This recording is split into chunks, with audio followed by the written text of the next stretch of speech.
On a rainy night, cloaked in secrets, a betrayed nobleman disguises himself as a humble coachman, quietly driving his wife and her lover toward a scandalous rendezvous. With each mile traveled, each whispered confession overheard, he is pulled deeper into a storm of longing, regret, and truth.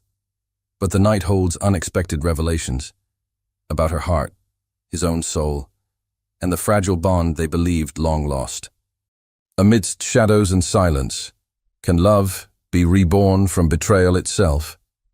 Twilight draped the outskirts of the D'Artois estate in a veil of silver mist, the last of the sun smothered by a low, weeping sky.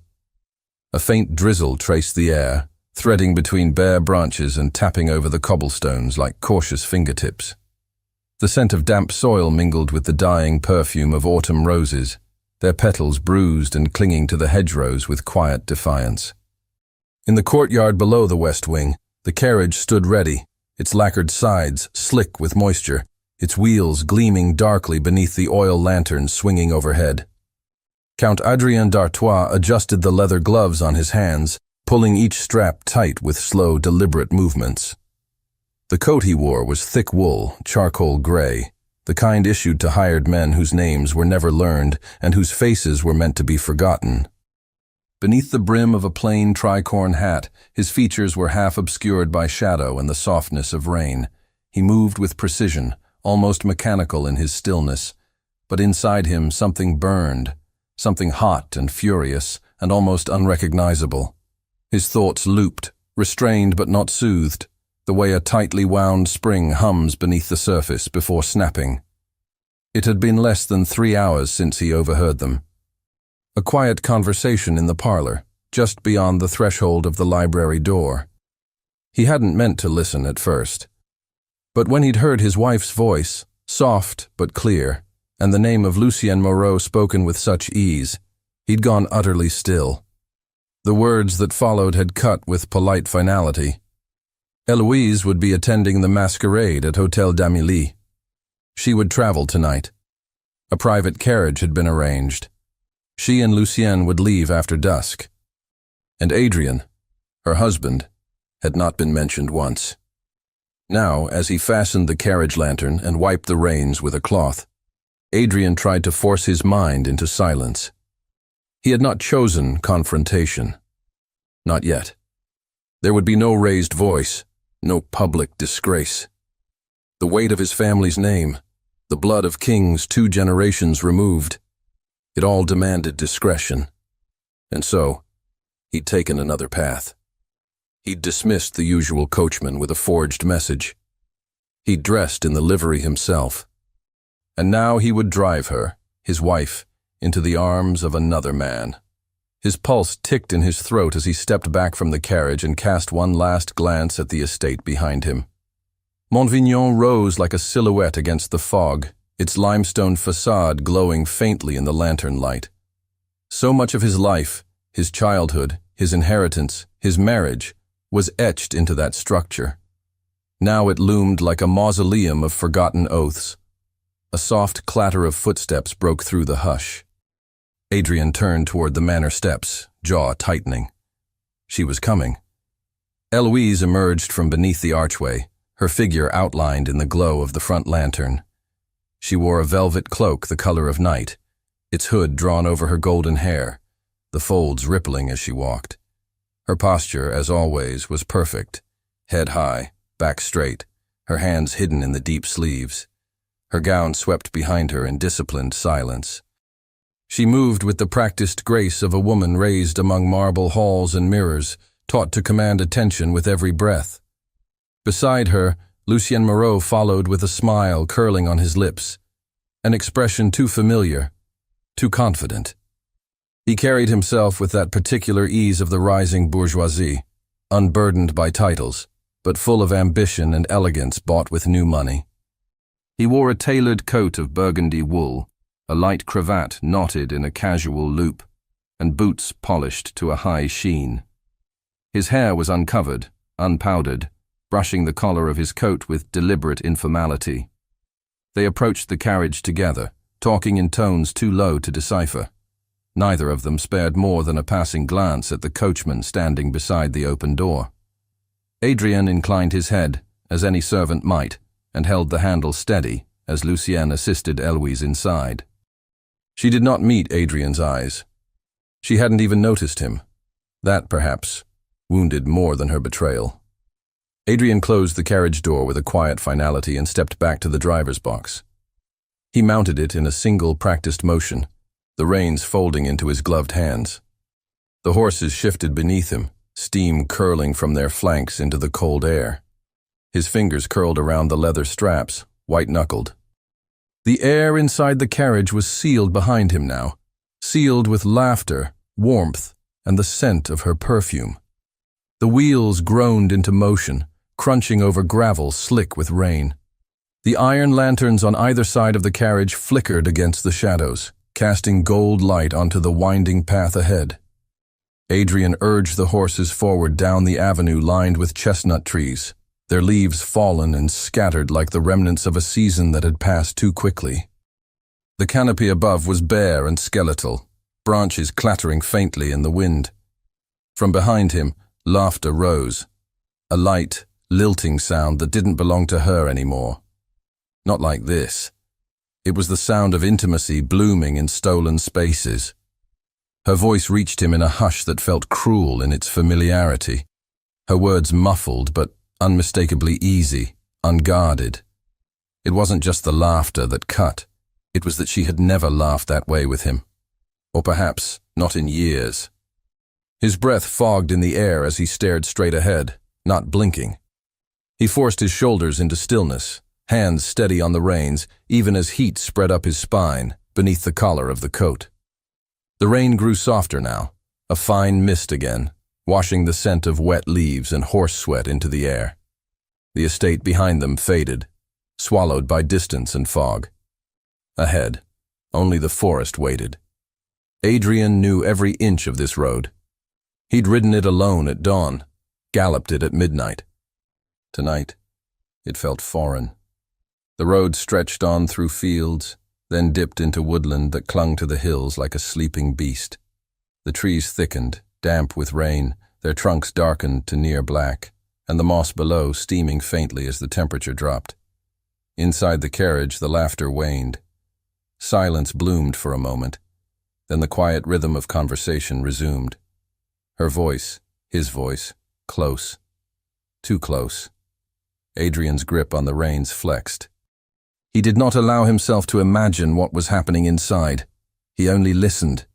He had always been good at listening, especially when no one thought he was there. As the road sloped downward into the first bend of the forest path, the wheels dipped into uneven ground. Adrien adjusted the horses' pace, keeping them slow. The fog thickened between the trees, curling low, and the trees crowded nearer, the way they always did this time of year. The lantern light barely reached the brush.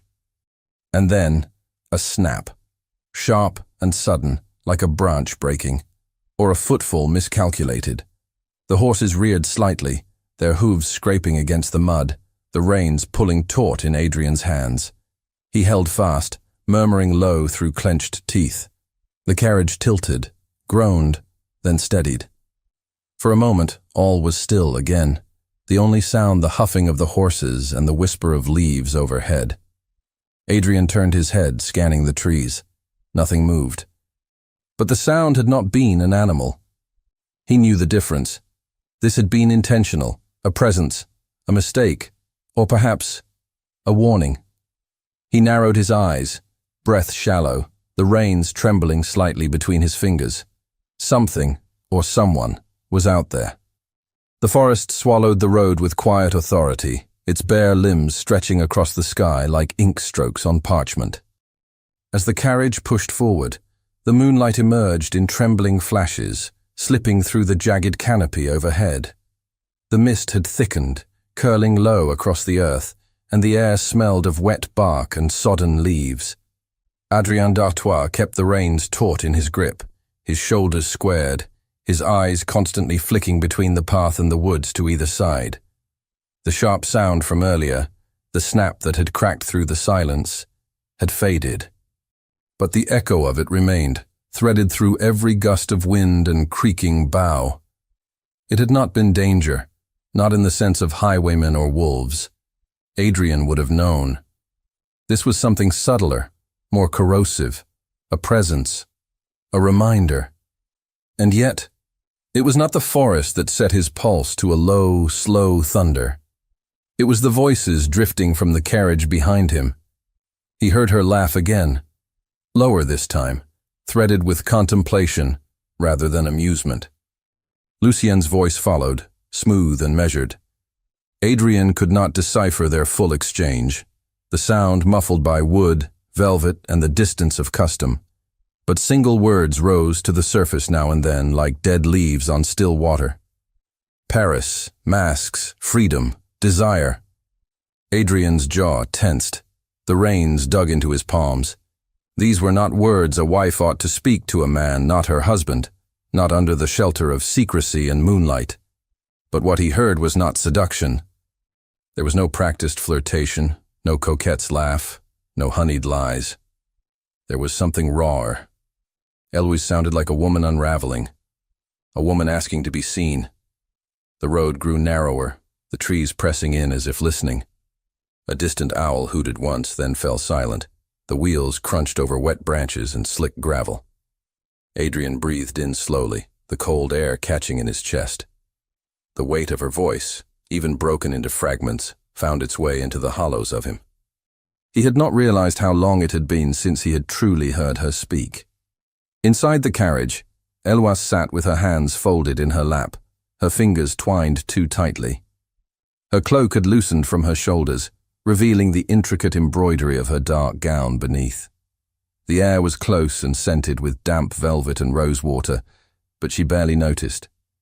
Her eyes were fixed on the opposite wall, unfocused, her words falling softly into the space between herself and Lucienne.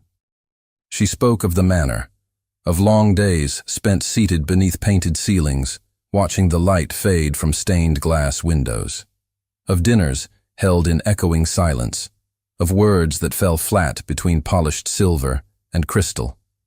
She spoke of Adrian, not with cruelty, but with distance. A man she once loved, who had become a shadow walking beside her, always present, always proper, but never close. Lucien listened without interruption at first, nodding gently, his face cast in flickering lantern light. His admiration was evident, but he wore it like a youthful robe, a thing not yet broken in, too new to carry real weight.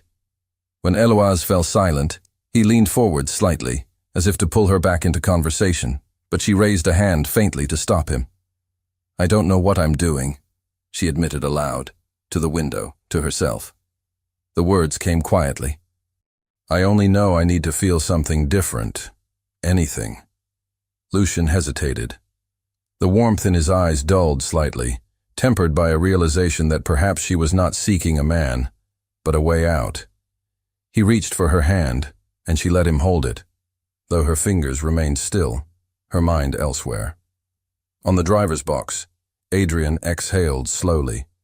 He had heard only pieces, but it was enough to know that she was not simply running from him. She was trying to remember who she had been before marriage, before titles, before duty crushed her voice into quiet obedience. And he had not noticed. Or worse, he had noticed and done nothing. The wheels groaned beneath him, and the right side dipped sharply. The carriage jolted without warning, a sudden lurch that nearly pitched Adrian forward. The horses whinnied and stamped, their hooves slipping against the muddy ground. He pulled them steady, cursing under his breath, and brought the carriage to a halt beside the narrow path. The damage was immediate. He could feel the imbalance in the wheel even before he stepped down. The rim had split along one side, the iron band peeled back and warped from a rut hidden beneath fallen leaves. It would not carry them far like this, not safely. The nearest posting inn would be another hour, maybe more. Repairs had to be made. Adrian led the horses off the path, guiding them beneath the dripping canopy of twisted ash trees. Moss clung to their roots like a second skin. Rain tapped faintly on his shoulders as he moved to the side of the carriage, inspecting the brake. His gloves were soon slick with mud and rust as he examined the wheel's structure, judging how best to brace it. The lantern on the carriage door swayed in the breeze, casting its flickering light across the road and into the woods beyond. Adrian's breath clouded as he reached up and opened the door, his face half hidden beneath the brim of his hat. He gestured in silence, keeping his voice masked beneath the persona he had assumed. Inside, Eloise turned toward the movement. Her brow furrowed slightly as she leaned forward. The light caught the edge of the coachman's coat, the worn curve of his shoulder, the line of his jaw. Something in the way he stood, too straight, too still, pulled at her memory. Not consciously. Not yet. But some part of her stirred in recognition. Lucien stepped out first, grumbling under his breath about delays. Eloise followed more slowly. She paused at the threshold, one gloved hand resting on the frame of the door. Her eyes narrowed as she looked at the driver, at the man who had said nothing, who had not once raised his voice or sought their favor. The man who had remained steady even as the road broke beneath them. She stepped down carefully, the hem of her gown brushing against the wet ground. Her shoes sank slightly into the mud, and she drew her cloak tighter around her shoulders. Still, her gaze returned to the driver's face. She could see little of it, only the line of his mouth, the shadowed jaw, the damp edge of hair curling near the collar. But there was something, a stillness too familiar, a tension she had seen before, felt before, in another room, another season. He turned from her then, moving to retrieve the tools from the rear compartment, and she stood there, unmoving, her eyes still fixed to the place where he had been. The air between them was damp, hushed. The forest closed in around them, pressing tighter, the mist rising now from the undergrowth in steady breath. And somewhere, deeper in the woods, a sound stirred again, just faint enough to question if it had ever been real. Rain began to fall in earnest as the three stepped down onto the sodden roadside, the first drops gathering in heavy beads on velvet and wool before darkening into wet stains. The ground beneath them was soft and treacherous, sucking at the heels of their boots and shoes with every shift of weight.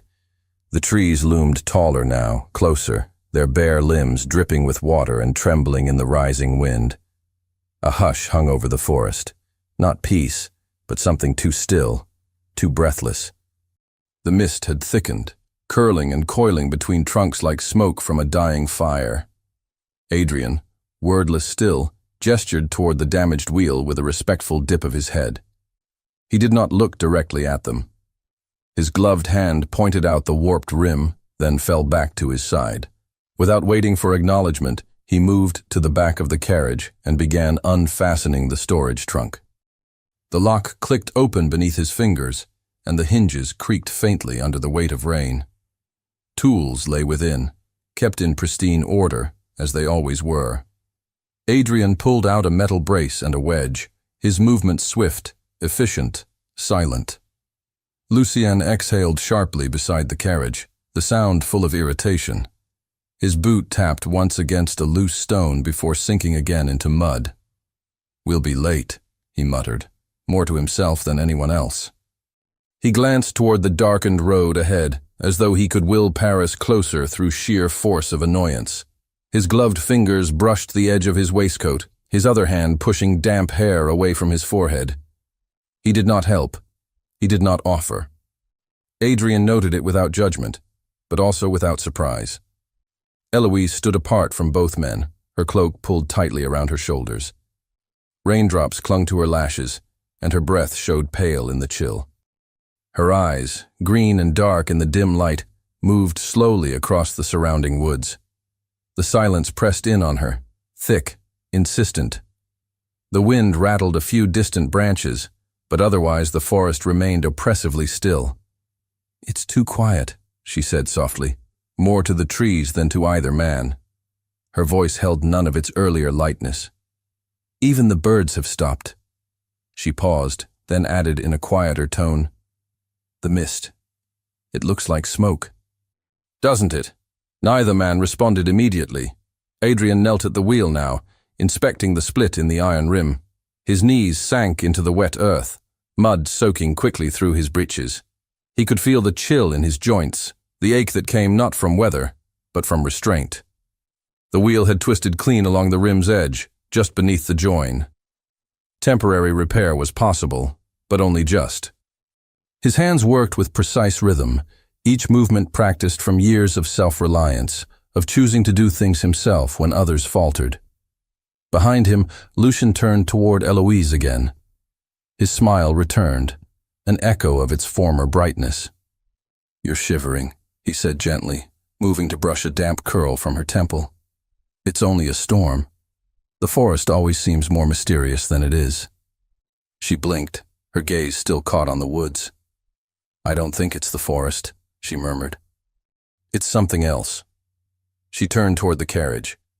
Her eyes landed on the coachman's back, broad beneath the wet coat, shoulders drawn taut beneath the effort of silence. There was something unnerving about him.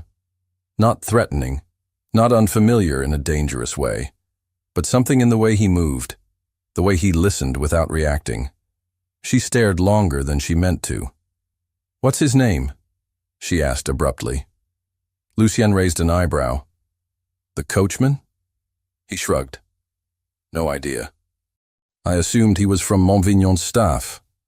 Adrien straightened slightly, not turning around. He lifted his voice only enough to carry over the rain. "Mathieu, milady," he said, his voice low and roughened, altered just enough to disguise. Eloise tilted her head. The name struck no memory, but the tone of it did. Gravelled, measured, not a labourer's. Her frown deepened. "You don't sound like a man who drives carriages for a living," she said, mostly to herself. Adrien didn't reply. He reached again for the brace, slotting it into the wheel's frame and driving it into place with a firm, decisive strike. The metallic sound echoed dully in the clearing. He adjusted the tension of the wheel's axle and ran a final check along the rim. The work would hold, long enough to reach the nearest inn if they went slow and steady. He rose, brushing mud from his knees, and motioned toward the carriage with a small, controlled gesture. The wind pulled at his coat as he moved to open the door once more. Lucien stepped forward, offering Eloise his hand with practiced grace. Their fingers met, and she let him assist her, her palm lingering in his a moment longer than necessary. Adrien watched from the corner of his eye, face unreadable beneath the dripping brim of his hat. His chest felt hollow, but not with surprise. He had prepared himself for this. And still, the sight of her hand in another man's stung like salt to an old wound. But Eloise hesitated again before stepping into the carriage. Her gaze returned to the coachman, sharp and uncertain. She couldn't name the feeling. Not suspicion, not quite recognition, but it unsettled her. The set of his shoulders, the silent control of his hands, even the way he looked at nothing and everything all at once. It reminded her of Adrien. Not the man he had become, quiet and formal behind closed doors, but the man she had known when they were first married, when his gaze alone could make her breath catch. That memory stirred something heavy in her chest, and guilt, unfamiliar and slow, followed behind it. She looked away and stepped inside. Adrien closed the door behind her, the latch clicking softly into place. He mounted the driver's box again, settling himself with a breath that did not steady him. Rain now sheeted across the road, the sound of it drumming on the carriage roof like fingers tapping at the truth. The forest was darker now, and the mist more persistent, thickening in the hollows. The horses, anxious but obedient, responded to his touch. The carriage rolled forward once more, the damaged wheel groaning faintly as it moved over the slick ground. Adrien kept the pace slow, his focus narrowed to the path ahead. Behind him, the silence inside the carriage was different now. No more laughter, no whispered flirtations, only the quiet of shared tension, of words once spoken now left to settle like dust. The rain fell harder, and the wind picked up. Adrien leaned slightly forward into it, eyes narrowed. Every tree now looked like a shadow leaning too far. Every twist in the road felt more precarious than the last, He was drenched to the skin, but he didn't notice the cold. His hands moved on instinct, his thoughts far from his own comfort. Up ahead, the forest began to thin. A bend curved away from the ravine's edge and opened into a low clearing. And there, through the veil of fog and rain, he saw it, a single lantern swaying in the distance, its light flickering amber through the mist. A solitary inn. Relief stirred low in his chest. Shelter, warmth, somewhere to rest, if only for a few hours. He urged the horses forward, careful not to push them too fast. The road curved again, narrowing sharply as it descended. The ground was slicker here, a mix of gravel and wet clay. The trees loomed taller near the bend, and then, without warning, the horses shrieked. Something darted across the road, low, fast, and utterly silent. Adrian didn't see its form, only the blur of movement, the shift in air, the flicker of something not quite natural. The horses reared violently, hooves scraping and slipping. The carriage rocked, tipped. Adrian fought the reins, yelling out, but the wheels caught in a shallow trench along the road's edge, and the entire vehicle lurched hard to the side. The world tilted. Wood groaned. Metal screeched, and the carriage began to slide. The carriage shuddered violently as the wheels dug into the slick edge of the roadside, the momentum dragging the heavy frame toward the ditch with a groan of wood and iron. Adrian yanked the reins hard, his teeth clenched, breath tight in his chest. For a terrifying second, the entire vehicle tilted, balance faltering, then slammed down again with a spine-jarring jolt. Mud splashed high onto the undercarriage. The horses reared, then steadied, snorting heavily, their flanks gleaming wet in the lantern light. The storm had not let up. It poured in thick sheets now, beating against the road, swallowing sound and vision alike. The wheels had sunk deep into the soft shoulder, only feet from the ditch's drop. Adrian jumped from the driver's box, boots landing heavily in the muck. His hands were locked around the reins, fingers stiff and cramping from the strain. He released them slowly, every movement precise, forcing his body to obey his will.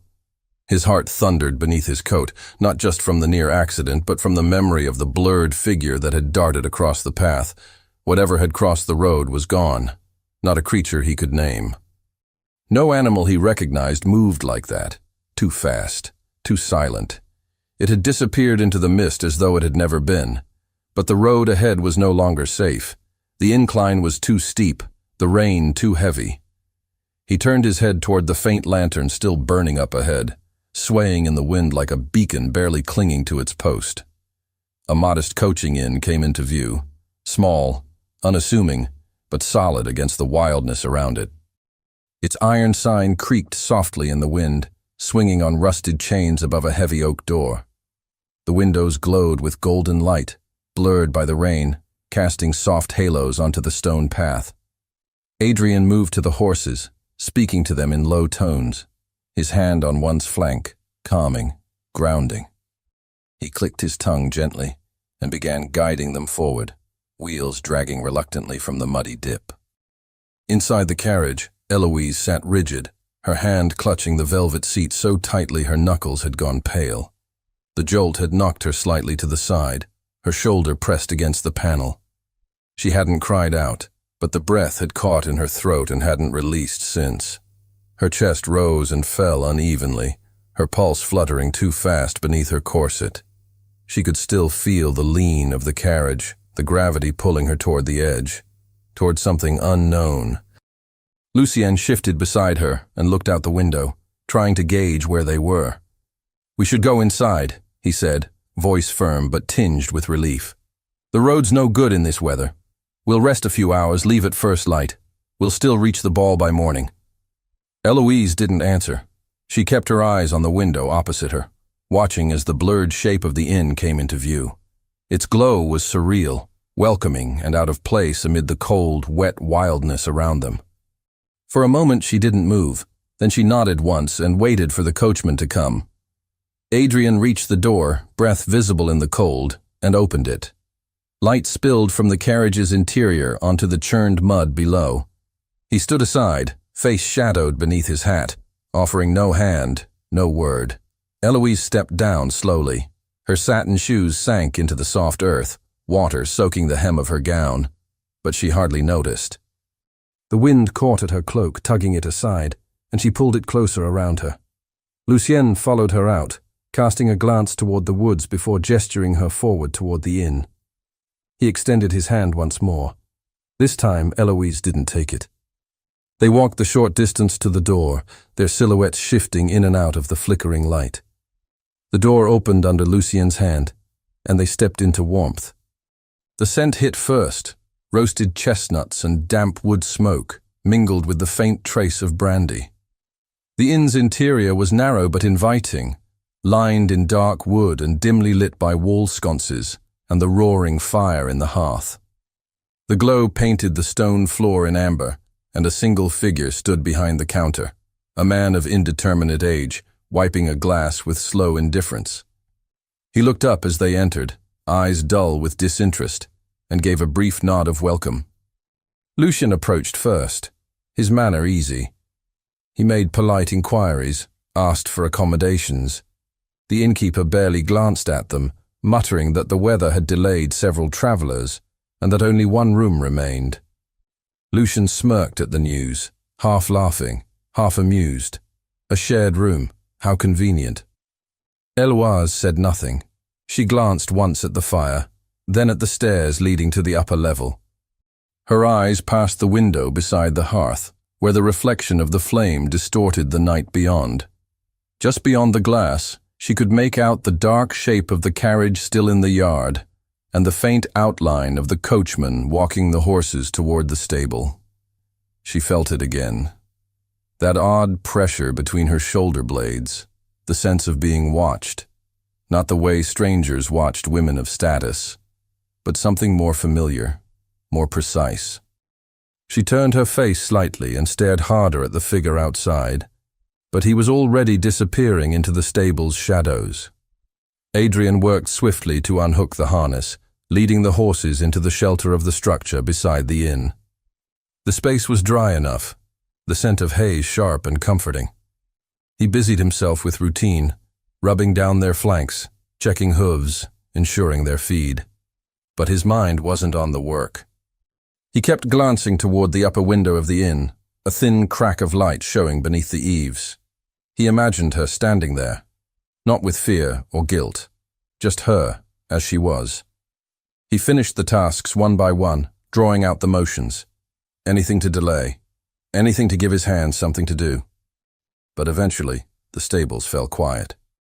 He moved to the door and stood just beyond it, the cold rain sliding down his coat, dripping from the brim of his hat. He looked up in time to see them, Eloise and Lucien, ascending the stairs beyond the inn's front door. He watched as they disappeared beyond the threshold of a small chamber above the tavern. The light flicked, then steadied, and then the door closed. Adrian's fists clenched at his sides. He turned away from the building and walked the length of the stables. Once, then again. The rhythm of his boots on the hay-covered floor matched the rhythm in his chest. He thought of the way she had looked at him earlier.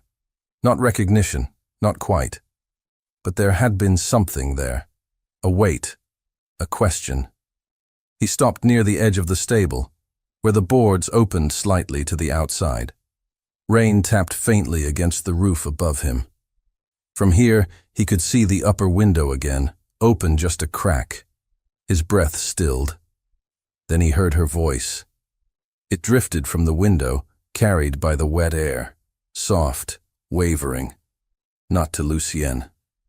Not in the cadence of seduction or social nicety. She spoke to the silence, to the space within herself. She was remembering. She spoke of Montvignon, of the garden outside the south wing, where lavender once bloomed in late spring, of mornings spent with books and ink-stained fingers, of a marriage that had begun with hope, not politics, of him, of Adrian. Adrian stepped closer to the stable wall, heart pounding. Her voice faltered once, then resumed, quieter now. Sometimes, she said, I dream of him. Even now. The air around Adrian shifted. He stood utterly still, the wind dying around him. The rain slowed, and for the first time in years, he let himself believe she might still love him. The fire burned low in the small chamber, its crackling warmth barely touching the edges of the room where shadows gathered in thick corners. A narrow bed stood beneath a slanted ceiling, its blankets untouched. A single chair, worn and creaking, had been drawn close to the hearth, but neither occupant of the room sat. The storm had muted somewhat, its voice no longer a scream against the windows, but a persistent murmur of wind and distant thunder. The rain whispered down the shingles and tapped rhythmically at the narrow panes of glass. Eloise stood near the window, arms folded tightly across her chest, her back to the fire and to Lucien. Her gaze pressed into the night, though she saw little beyond the sheen of water on glass and the faint movement of trees bent beneath the wind. The light from the hearth barely reached her, and the shadows that clung to her face rendered her expression unreadable. Her shoulders were still but not relaxed. She held herself as though bracing for something unnamed, something heavy. Behind her, Lucien shifted. His footsteps were soft against the floorboards, but the impatience in his movement made them sharper than he intended. He had tried, for the first hour, to maintain his charm, his easy smile, his half-teasing voice. But her distance now stretched between them like a drawn curtain. Her silence was no longer shy. It had become something else entirely. He approached her from behind, reaching out to touch her elbow with a hand that once might have thrilled her. "You've been quiet," he said, voice low, leaning close. Too quiet for a woman escaping a gilded prison. Eloise didn't move at first. Then, slowly, she stepped away from his hand, not with force, but finality. Her arms remained folded. "I'm tired," she said. Lucien paused, his smile faltering. "You were laughing not an hour ago." "I'm not laughing now." He frowned, stepping back with a slight shake of his head. He didn't raise his voice, but his tone sharpened. "What changed, Eloise?" Her hands tightened around her upper arms.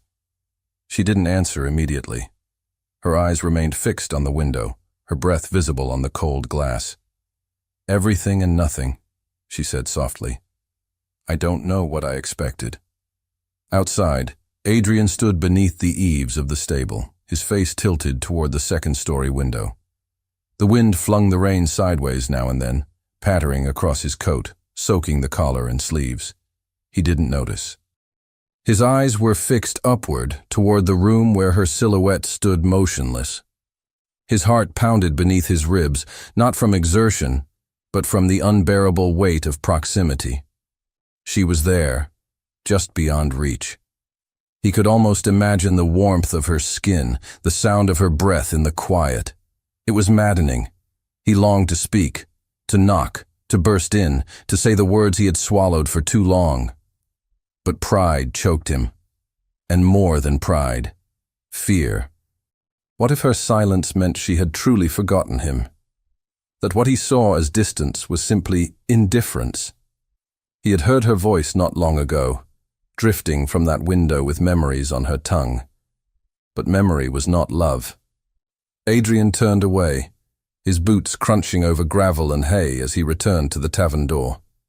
He stepped inside briefly, the warmth of the fire downstairs greeting him only in part. The innkeeper sat behind the counter, reading from a tattered book by candlelight, unmoved by the storm. Adrian approached, his voice still altered. "Do you have space in the servant quarters?" The innkeeper looked up, disinterested. "Stable loft's open, straws dry." Adrian gave a curt nod, left a few coins on the counter, and slipped back into the night. He returned to the stable, climbed the narrow ladder to the loft, and dropped his satchel beside a worn cot stuffed with hay. He didn't lie down. Instead, he walked to the open slats in the stable wall and stood there, unmoving, as thunder began to roll again in the distance. Upstairs, Eloise still hadn't left the window. Lucien's frustration simmered quietly. He leaned on the table, hands braced on either side, eyes fixed on her back. "You're not here with me," he said finally. You left Montvignon, but you brought him with you, haven't you? Eloise's shoulders lifted once with a quiet breath. I thought I had left him behind. And now? She turned slightly, her face half illuminated by the firelight. Her eyes were dark, unreadable. Now, I don't know. Lucien crossed the room in 2 strides. His tone was urgent now, less controlled. Eloise, what are you afraid of? She stared at him for a long moment, then looked away. There's something strange about the coachman. Lucien blinked. The coachman? She nodded once. Her gaze moved back to the window. He doesn't speak like a servant. He doesn't move like one. And there's something, I don't know, a feeling, a pressure, like I'm being watched by someone who knows me too well. Lucien scoffed. You're letting the storm get to you, and the wine. But her expression didn't shift. She spoke again, quieter. He reminds me of Adrien. The name settled in the room like the toll of a distant bell. Lucien stiffened, the amusement draining from his face. The candle beside them flickered as the wind groaned against the window pane. Outside, in the shadowed stable, Adrien closed his eyes. The weight of her words dropped through him like lead. She remembered. Not just the voice, or the shape, or the memory of a man she once loved, but him. He turned toward the opening in the wall, the rain now falling steadily in silver ribbons. He stood very still, breath shallow, each heartbeat drumming in his throat. In the room above, Eloise stepped back from the window, her eyes wide now with realization. Her pulse fluttered, her lips parted. She spun toward the door and reached for the bell pull. Moments later, the innkeeper trudged up the stairs, summoned by her call. He knocked once, then entered without urgency. Eloise's voice was strained but clear. The coachman, what is his name? The innkeeper scratched the back of his head, thinking. Said he was sent from Montvignon, from the Count himself. Eloise's breath caught. She stared at him, unblinking. But the Count, she whispered, wasn't supposed to know. The candle beside the hearth flared once, then guttered out. The wind had eased to a slow moan around the eaves of the inn, and the storm that had earlier pounded against the windows now murmured like an exhausted sea. The candle on the nightstand had gone out, leaving behind the faint scent of singed wick and melted wax. Only the fire remained, burning low but steady, its embers shifting like whispered secrets. Eloise stood frozen near the window, the innkeeper's words ringing in her ears long after he had gone. From Montvignon, from the Count himself. Her arms tightened around her body, but not from cold. Beneath her ribs, something sharp and fluttering had begun. Disbelief tangled with certainty. Disbelief that clung even as memory rushed to confirm it. She stared into the dark glass, her reflection shadowed and unrecognizable, her breath fogging in small, uneven clouds. She did not need to ask again. The truth settled over her not in shock, but in revelation. It had been Adrien all along, his silence, his posture. That stillness she had always known, not stiff, not mechanical, but full of things left unsaid. She had felt it when she stepped down from the carriage, when he handed her into the seat, when she dared look at him, really look. Something inside her had known before her mind was willing to speak it aloud. And now, she could not stop seeing it. She began to pace the narrow chamber, her slippers barely making a sound across the worn floorboards. Her cloak had slipped from one shoulder, the damp silk lining dragging behind her with each turn. Her pulse hadn't slowed since she'd stepped away from the window. Her body moved in measured steps, but her thoughts swirled fast and relentless. Adrien. Not just her husband in name, but the man who had once loved her with a quiet devotion she hadn't known how to return. She had believed him indifferent, cold, but it was never absence. It was a different kind of presence. He had watched her not with jealousy, not with judgment, but with reverence. She remembered the way he had once placed a hand at her back in crowded salons, not to claim her, but to steady her. The way he had looked at her when she read aloud, when she laughed, even when she was unaware. And tonight, she had felt that gaze again. Not in the inn, but long before, in the carriage, on the road. That impossible sense of being seen without being touched, known without being told. A heat that had nothing to do with proximity and everything to do with recognition. Lucien stirred behind her, seated now by the fire, the light warming the planes of his face. He watched her pacing with growing discomfort, his earlier amusement all but gone. "You're chasing shadows," he said at last, voice low, trying to regain her. "Whatever you think you saw, whatever you believe he is, let it go." She stopped and turned toward him, eyes dark and resolute. "I don't believe. I know." Lucien stood slowly, rubbing his palms together once, his brows drawing tight. "So what now?" he asked. "You run back to a man who shut you out for years, who didn't fight for you until you were already gone." Eloise didn't flinch. "He's here. That doesn't make him right for you. It makes him real." Lucien took a step forward, reaching for her hand. "You said yourself you wanted freedom. Something different." "I did," she whispered. "I still do. But maybe it doesn't mean what I thought." She stepped back from him, her hand falling away. Without another word, she crossed the room, lifted her cloak from the chair, and pulled it around her shoulders in one fluid motion. Her fingers were trembling, but her chin was high. She opened the door and stepped into the corridor, the hem of her gown catching on the threshold. She descended the stairs quickly, barely aware of the groan of the wood beneath her steps, or the hush of the empty tavern. The innkeeper glanced up from behind the bar, polishing glasses with the same distracted rhythm he'd had all night. "Have you seen the coachman?" she asked, breathless. The man blinked. "He went to the stables, I think. Took a cot in the loft, didn't give much notice." She didn't wait for more. The door groaned as she pushed through it and stepped out into the courtyard. The storm had passed, leaving behind puddles that reflected the glow of the inn's windows, broken only by scattered hay and hoofprints. The scent of wet earth, of horse, and of rain-drenched wood filled the air. Her breath rose in sharp clouds as she looked toward the stable, her heart thundering now. There, just beyond the reach of the flickering lantern, a figure stood beneath the stable overhang, upright, unmoving.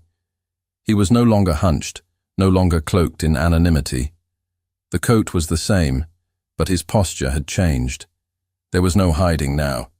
His face was shadowed, but the set of his shoulders, the line of his stance, was unmistakable. Her feet moved before she made the decision. One step, then another, until her shoes sank softly into the damp ground. Her hands were clenched beneath the folds of her cloak, her breath catching somewhere between throat and chest. She had no words, only the ache that had settled behind her ribs, growing heavier with every heartbeat. He turned slowly, as though he had known she would come. Their eyes met. And in that single moment, the years between them dissolved. There were no titles, no expectations, no walls made of silence. Only the weight of all they hadn't said, and the unbearable pull of what might still remain. She took one step closer. The stable door swung open behind them. Lucien stood there, his coat hastily pulled over his shirt, his hair still damp from the mist, eyes widening as he took in the scene before him. The air thickened so suddenly it seemed to press against the skin. Damp earth, smoke from the tavern fire, the scent of horse and pine and something more human, shame, confusion, longing. All of it swirled in the narrow space between the three of them, bound together by a tension that vibrated through the night like a taut string ready to snap. Lucien stood just beyond the stable door, his figure stiffened, wet shoulders squared. His eyes, sharp, intelligent, and usually composed, darted between Adrian and Eloise. At first they were merely puzzled, but that confusion gave way to recognition. Then, disbelief. And finally, to something sharper, more personal. Eloise remained where she stood, Her weight shifted forward, cloak falling loose from her shoulders. Her hair was damp, curling slightly at the ends, and her face was lit by the lantern over the stable. She didn't move. Her hand hovered near her side, fingers flexing as if she wanted to reach for something but didn't know what. Adrian didn't flinch. He stood with quiet control, the storm having left its mark only in the sheen of rain across his shoulders and the line of his jaw. There was nothing apologetic in his posture, nothing confrontational either. His calm wasn't indifference. It was the stillness of a man trained to absorb everything and reveal nothing, until he must. Lucien stepped into the courtyard, boots squelching in the damp mud, his voice low but tight with disbelief. "So this is what it was," he said, glancing between them. "You've been following us, pretending to be a coachman? All night?" Adrian's gaze remained steady. "Yes." The simplicity of the word struck harder than a denial. Lucien's jaw clenched. He exhaled once, sharply, as if forcing himself to remain dignified. "I should have known. The way you watched. The silence." His eyes flicked toward Eloise. "And you? When did you figure it out?" Eloise opened her mouth, then closed it. She looked down at the space between her feet, the hem of her gown heavy with moisture. "Just now," she murmured. "Not long before I came down." Lucien let out a quiet, bitter laugh. Of course it's him." Adrian finally spoke again, his voice even, deliberate. "I did not come to stop you." Lucien turned toward him. "Then why?" Adrian looked at Eloise, then back to Lucien. "Because I needed to see, not what she would do, but who she was with you." His voice lowered slightly, but it lost none of its control. "We've lived in silence for too long. I could no longer bear not knowing what that silence meant." Lucien stared at him, the sharp edge of his pride faltering beneath something else. Discomfort, confusion, perhaps even shame. His tone lost some of its heat. "You could have asked her. Spoken to her." "I tried," Adrian said. "For years I tried. With words, with presence, with patience. But I never asked the right question.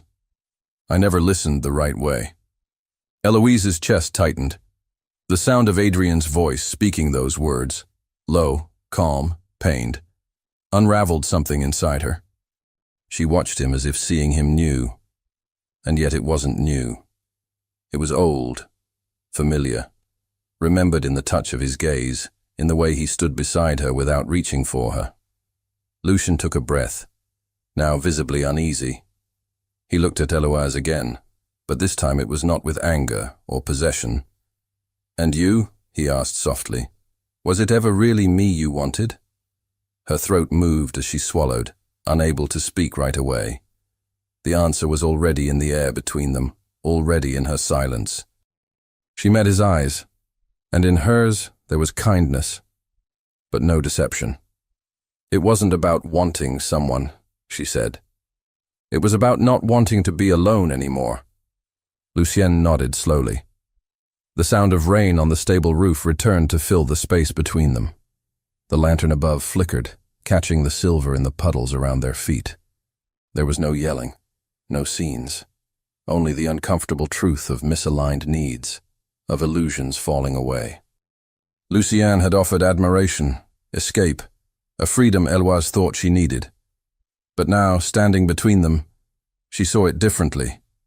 She hadn't been running towards something. She'd been running from herself. And Adrien, despite all the quiet, despite all the years, had somehow remained a mirror she hadn't wanted to face. Lucien looked back at Adrien. "So what now?" Adrien said nothing. Lucien turned to Eloise, his tone gentled. "I won't force you to explain anything. Not to me, not to him. But you should decide." The words were simple, and for that, they struck harder than any argument might have. He didn't reach for her. He didn't plead. He stood back, offering her only the space to choose. Adrien remained quiet. Eloise looked between them. Her chest rose and fell with the effort to breathe.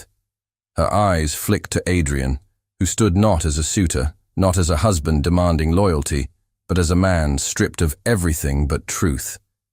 His eyes were darker now, unshielded, weary. Yet there was something in them that hadn't been there for years. Vulnerability, willingness, a quiet, devastating hope. Her lips parted. A sound interrupted the stillness. Hoofbeats. Distant at first, then clearer. The low rumble of wheels on wet road. The groan of wood and iron and the rhythmic cadence of approaching horses. All three turned toward the road beyond the courtyard. Lanterns flared through the fog, scattering golden light across the inn's outer walls. A second carriage approached, its silhouette elegant and angular. It pulled into the courtyard with a smooth turn, the harness bells chiming faintly. The horses stopped, and the carriage door opened with a practiced hand. Stepping down into the courtyard, her chin lifted beneath a fur-lined traveling cloak, was Comtesse Victoire d'Artois. Her gaze moved instantly between Adrien, Eloise, and Lucien, her expression hard as polished glass. Victoire d'Artois stepped into the courtyard as if she'd never left Montvignon. Her boots met the wet ground without hesitation, the hem of her fur-lined cloak lifting slightly with each step. She moved with grace honed from decades of knowing when and how to enter a room or a scandal at the precise moment of its most precarious balance. Her chin was high, her mouth a thin, uncompromising line, and her eyes, sharp beneath the brim of her traveling hood, swept the scene with the cool detachment of someone trained to absorb details faster than they could be offered. The air changed with her presence, not violently, but with an authority that couldn't be argued or denied. The Comtesse didn't speak immediately. She didn't have to. Her silence was louder than the distant clap of thunder still rolling over the eastern hills. She looked first to Eloise, who stood as though anchored to the ground, hands clutching the edge of her cloak. Then to Lucien, whose posture remained tall but no longer casual, and last to Adrien, who faced his sister not as a younger brother, but as a man prepared for the confrontation he had hoped wouldn't come. Victoire exhaled through her nose, slow and measured. "So," she said at last. "It's true." No one answered. The only sound was the soft rustle of the Comtesse's cloak as she stepped closer, her expression unyielding. "I received word just after midnight," she continued, her voice clipped and controlled. "Adrien gone from Montvignon without explanation. No staff summoned, no guards, no escort, a carriage missing, Eloise absent without notice, and a guest." Her eyes passed over Lucien briefly, whose father has lately entertained thoughts far above his station. Lucien's jaw tightened, but he said nothing. Victoire's gaze returned to Adrien. "I came because I feared it was worse, and I see now that it nearly was." Adrien remained silent, his face unreadable. Victoire turned toward Eloise again, her voice still even but carrying steel beneath its softness. "You are the Comtesse de Montvignon. You know what that title means, what it requires. This," she gestured around the courtyard, "is ruin, waiting to be written into record." Eloise's eyes didn't fall. She didn't retreat, but her voice was quiet when she spoke. "We never meant to be found." "Then you were naive," Victoire replied. "Scandal, my dear, is always one whisper ahead of us, and you've already given it breath." Adrien stepped forward, his voice low. "Enough, Victoire." Her brows lifted. "I beg your pardon?" Adrien's words were deliberate, his control measured. "You've made your assessment. Now speak plainly." Victoire's eyes narrowed. "Very well. The masquerade at the Hôtel d'Amélie is in mere hours. Eloise's absence will already be noted. Your presence there together will be expected, and if it is not fulfilled, if Montvignon is whispered of behind masks and fans, there will be consequences. The Estates General is approaching. Nobles will soon be required to account not only for their titles, but for their behavior. Do you understand what that means?" Adrien's jaw flexed. "I understand." Victoire nodded once. "Then act like it. Return to Montvignon, Arrive in Paris on time. Present yourselves as what you were always meant to be, a united house. Any hesitation, any deviation, and you will find yourselves unwelcome not only in court, but in every hall that still respects your name."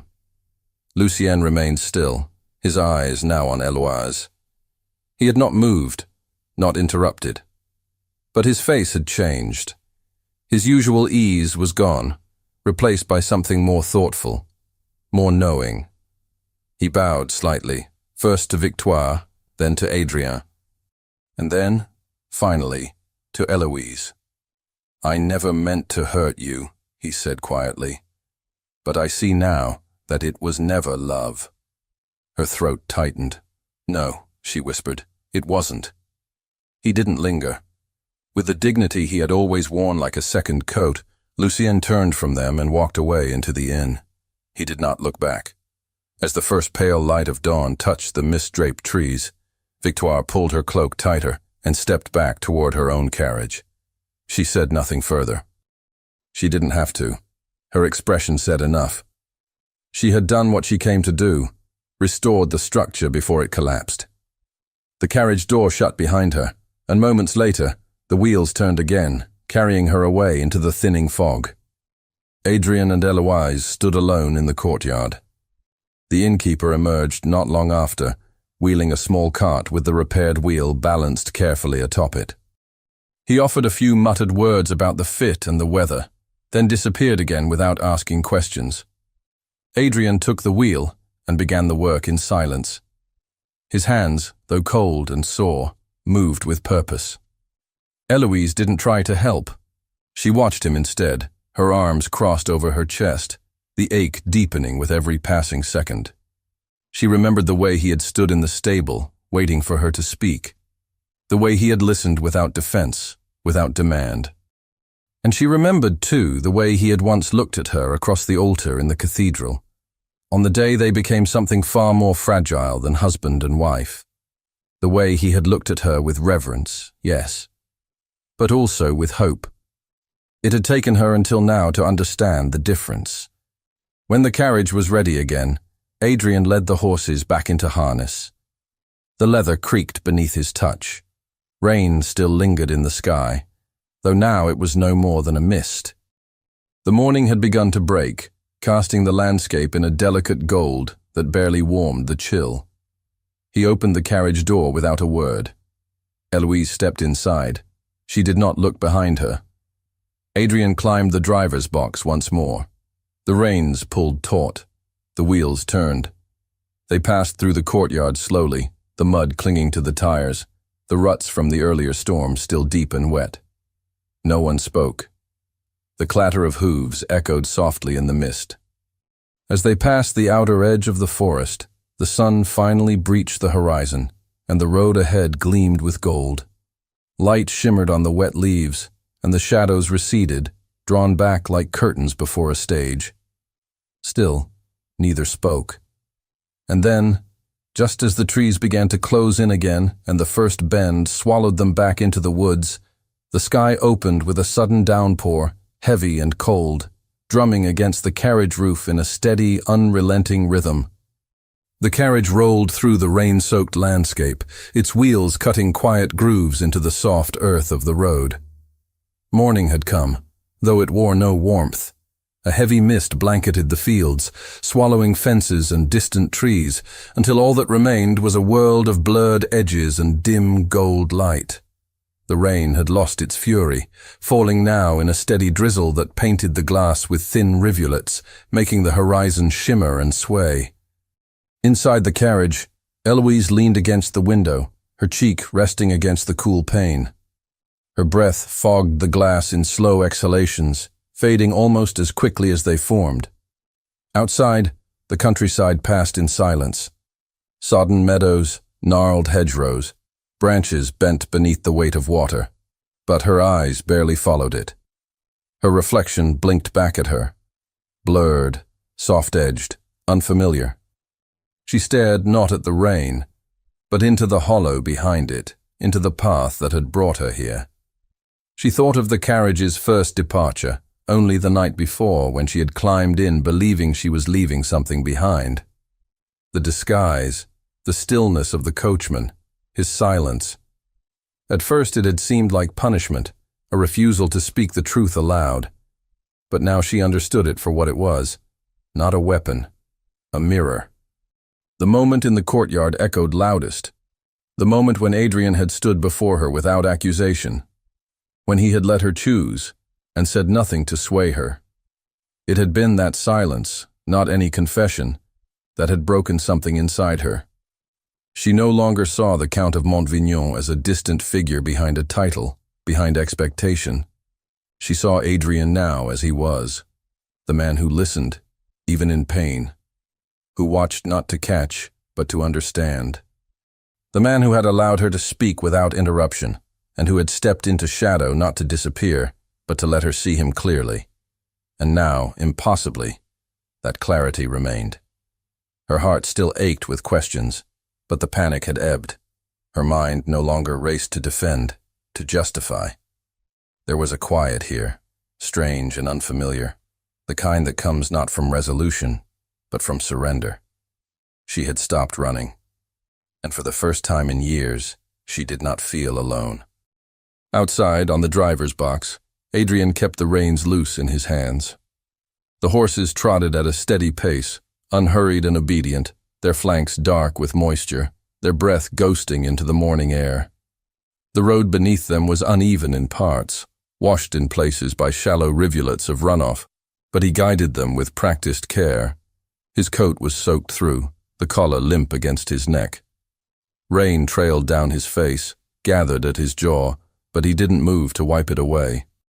His eyes remained on the road, but his mind wandered elsewhere, circling the carriage's interior, resting where she sat.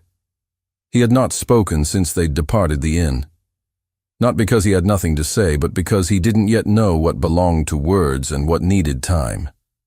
After so much silence, he no longer trusted the first thing he might utter. But something had changed. He could feel it behind him, not in her posture, or the sound of her breathing, but in the quiet itself. It no longer pressed like a wall between them. It felt like waiting, like breath held. As they reached the fork in the road, he slowed the horses. The direct path to Montvignon veered to the right, flatter, faster, but to the left stretched a narrow lane, flanked by wild hedges and dormant orchards, lined with dark, crooked trees, whose blossoms had long since fallen. It was longer, slower, and familiar. He hesitated for only a second, then turned the reins. The horses followed, the carriage wheels slipping slightly as they curved onto the forgotten path. It had been years since they'd taken this road. He remembered it in pieces, the smell of crushed apple blossoms, the sound of her laughter over the rattle of the wheels. They had traveled it together once, on the morning after their wedding, when the world had felt new and promises had not yet begun to fade. He didn't glance behind him. He didn't explain. But inside, Eloise lifted her head from the window. She recognized the turn instantly. Her eyes flicked to the orchard trees, to the way the mist clung to their bare limbs. She had not thought of that morning in a long time, not since they had stopped speaking of things that mattered. And yet, here it was again, quietly offered. A memory not spoken of, but returned to. Her hand rested in her lap, still and open. She didn't speak. She didn't need to. The carriage moved slowly through the orchard valley. The trees gave way to rolling hills, then flattened again as Montvignon came into view, its silhouette rising through the mist, softened by distance and sleep. No lights glowed from its windows yet. No servants stirred in the courtyard. It looked almost like a dream, standing still against the pale sky, untouched by the turmoil of the night before. The horses slowed to a halt near the front steps. Adrian climbed down in silence, his boots landing with a soft splash in the gravel. He moved to the carriage door and opened it, rain dripping from the brim of his hat. Eloise met his eyes. They lingered there, not for explanation, not for apology, but for something deeper. She stepped down slowly, her hand brushing the edge of the doorway, and the moment her feet touched the ground, the space between them shifted. She didn't speak. She turned toward the manor steps, walking slowly, her cloak trailing behind her in the damp morning light. Adrien followed, a pace behind. The great doors of Montvignon creaked open, summoned by the early staff without word. The butler bowed, blinking at the unexpected return, but asked no questions. They stepped into the entrance hall, marble beneath their feet, the scent of wax and dried herbs in the air. The fire in the hearth had not yet been lit. As they crossed the threshold, the mask of propriety settled over them once more. Their expressions schooled, their shoulders straight.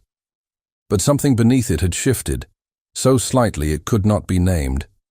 They were no longer strangers passing in corridors. Something had broken, and something else had begun to mend.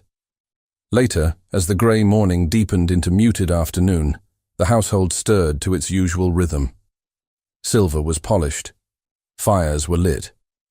Drapes were drawn open to let in what light there was. By evening, the chandeliers glowed. The drawing room was prepared, the servants quiet and efficient. But Adrien was not in the drawing room. He found her instead in the music chamber, where the windows looked out over the eastern lawn and the first stars waited behind the thinning clouds. Eloise sat at the harpsichord, its lacquered surface dulled slightly with age. Her fingers hovered over the keys, not pressing, only tracing the memory of sound. She did not play. She only sat, head tilted, as if listening to something from long ago. Adrien paused in the doorway. He watched her in silence, the lamplight soft on her hair, the air between them thick with everything unsaid. She rested her hand on middle C, her thumb pressed gently, once, and from somewhere in the house, a door creaked open. The first frost arrived quietly, veiling Montvignon's gardens in a delicate shimmer, as if the estate itself had chosen silence to match its occupants. The days grew shorter, the air more brittle, and the world outside the great windows seemed held in a breathless pause between seasons. Within the walls of the manor, life resumed, but not as it had before. Not quite. The hush that lingered between Adrien and Eloise no longer bruised. It softened. It filled not with bitterness or regret, but with something fragile and unfamiliar, possibility. The silence did not press now. It waited. It listened. And slowly, without ceremony, they began to fill it. There were no declarations, no apologies asked or offered, only gestures. One morning, Eloise stepped into the gardens, her cloak wrapped tightly about her, and found Adrien already there, gloved hands clasped behind his back, eyes fixed on the frozen hedge maze. She said nothing, but her steps slowed beside him, and he adjusted his pace to match hers. The frost crunched beneath their boots. She asked, after a time, whether the orchard trees would bloom late again in spring, and he nodded once, eyes still forward. That was all. It was enough. In the evenings, she began requesting supper served in the smaller dining room, the one they had abandoned during the colder years of silence. The servants took note, discreet and careful, reviving a table once set for laughter, and now laid with quiet intention. Adrien joined her without prompting. Their conversations were sparse at first, lingering on weather, estate matters, books she'd once read. But slowly, subtly, the words deepened. He asked what music she had been studying at the harpsichord. She inquired about the vineyard's yield, neither mentioned Paris, or Lucienne, or the inn whose walls still echoed in memory. But those echoes lived in every glance exchanged between courses, in every brush of his hand against hers as he passed a dish, in the shared silences that were no longer barriers but bridges. Their rhythm returned, but slower now, softer, as though they had been forced to relearn one another's steps and were not in a hurry to perfect the dance. One evening, near twilight, Adrien retreated to the library. The fire had been lit already, crackling softly in the hearth. The shelves, high and heavy with dust-laced spines, had always been a place of refuge, but tonight he wandered them differently. Less to escape, more to remember. His fingers skimmed across the row of volumes Eloise used to favor, novels in French and Italian, the occasional collection of poetry. It had been years since he'd seen her take one from the shelf. He reached for a slim blue-bound book, its spine worn, and opened it near the middle. There, nestled between the pages, was a folded sheet of cream paper. He paused, the edges softened by handling, the ink a muted brown where water had touched it once. It was not sealed. He opened it slowly, uncertain of what it might hold. There was no signature, no name at the top or bottom, but it was unmistakably hers. The loops of the letters, the careful spacing. He recognized the curve of every word. She had not written a confession. She had written remembrance. She spoke of a younger self, of a woman who had once stood beside him at the altar and believed in love not because it was expected, but because she had felt it, fiercely, all-consuming. She had written of the man she had married, not the count, not the heir, not the dutiful husband, but Adrian, the one who had stayed up with her on stormy nights, who had once kissed her wrist beneath the olive tree in the southern garden and whispered that he would always choose her. She wrote that she feared that man had disappeared, that duty had swallowed him, that silence had replaced the sound of his laughter. But in the carriage, she had seen him again, not in words, but in presence, in the way he had watched without judgment, in the way he had heard her without ever interrupting. She wrote, "In your silence, I finally heard you. And I think, no, I know, I never stopped listening." Adrian folded the letter slowly, reverently, and held it in his palm for a long while. The firelight flickered over his face, catching in his eyes. Something lifted inside him, a breath he hadn't known he'd been holding. He placed the letter back between the pages and returned the book to the shelf. That night, the manor was bathed in lamplight. Soft golden hues glowed against the walls, and the scent of beeswax and kindling drifted through the corridors. A faint melody floated down one of the longer halls. Not loud, not flawless, just a simple, slow string of notes. Adrien followed it. The music chamber door stood ajar, the hinges silent. Inside, the room glowed with the light of 3 low-burning candles. The harpsichord waited near the windows, its lid propped open, and seated before it, her back straight, her posture familiar, was Eloise. Her fingers touched the keys gently, coaxing sound without insistence. The melody was half-formed, as if remembered rather than read. It rose and fell with delicate imprecision, pauses scattered like breath.